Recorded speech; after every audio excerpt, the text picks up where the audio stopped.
Malappuram BSNL 25ാം സ്ഥാപക ദിനം വിപുലമായി ആഘോഷിക്കുന്നതിന്റെ ഭാഗമായി ജില്ലയിൽ 27 മുതൽ 3 മാസം വിവിധ പരിപാടികൾ സംഘടിപ്പിക്കുമെന്ന് Kozhikode Malappuram senior general manager Sania Abdul Latheef വാർത്താസമ്മേളനത്തിൽ പറഞ്ഞു. ഉപഭോക്താക്കൾക്ക് കുറഞ്ഞ നിരക്കിൽ വിപുലമായ സാധ്യതകൾ ലഭ്യമാക്കി BSNL പ്രവർത്തനം മുന്നേറുകയാണ്. സർവത്ര wifi, Vidyamithram, 4G, 5G launching തുടങ്ങിയ പദ്ധതികളും നടപ്പിലാക്കിക്കൊണ്ടിരിക്കുകയാണ്. 25ാം സ്ഥാപക ദിനത്തിന്റെ ഭാഗമായി ജില്ലയിലെ പല ഭാഗങ്ങളിലായാണ് പരിപാടികൾ സംഘടിപ്പിക്കുക. ആധുനിക വാർത്താവിനിമയ സാങ്കേതിക വിദ്യകൾ സമൂഹത്തിലെ എല്ലാ മേഖലകളിലും എത്തിക്കുക എന്ന ലക്ഷ്യത്തോടെ വിവിധ തരത്തിലുള്ള കമ്മ്യൂണിറ്റി എൻഗേജ്മെന്റ് പ്രോഗ്രാമുകളാണ് BSNL മലപ്പുറം വിഭാവനം ചെയ്തിരിക്കുന്നത്. 27 മുതൽ ജില്ലയിലെ 8 ക്ലസ്റ്ററുകളിൽ പൊതുജനങ്ങൾക്ക് സെവൻസ് ഫുട്ബോൾ ടൂർണമെന്റ് നടത്തും. ഫുട്ബോൾ താരങ്ങളായ ഹബീബ് റഹ്മാൻ, റഫീഖ് ഹസൻ, റോയ് റോജേഴ്സ്, രാജേഷ് എന്നിവർ പങ്കെടുക്കും. തുടർന്ന് ഒക്ടോബർ 2-ന് സ്കൂൾ വിദ്യാർത്ഥികൾക്ക് ചിത്രരചനാ മത്സരം, സൈക്കിൾ റാലി, കോളേജ് വിദ്യാർത്ഥികൾക്ക് വിവിധ മത്സരങ്ങൾ,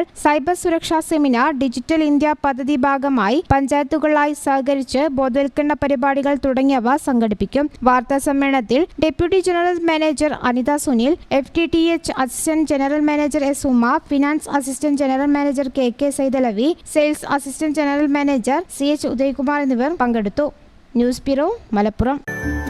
Qatar golden diamonds, Calicut road, Valanchery main road, Tanalur.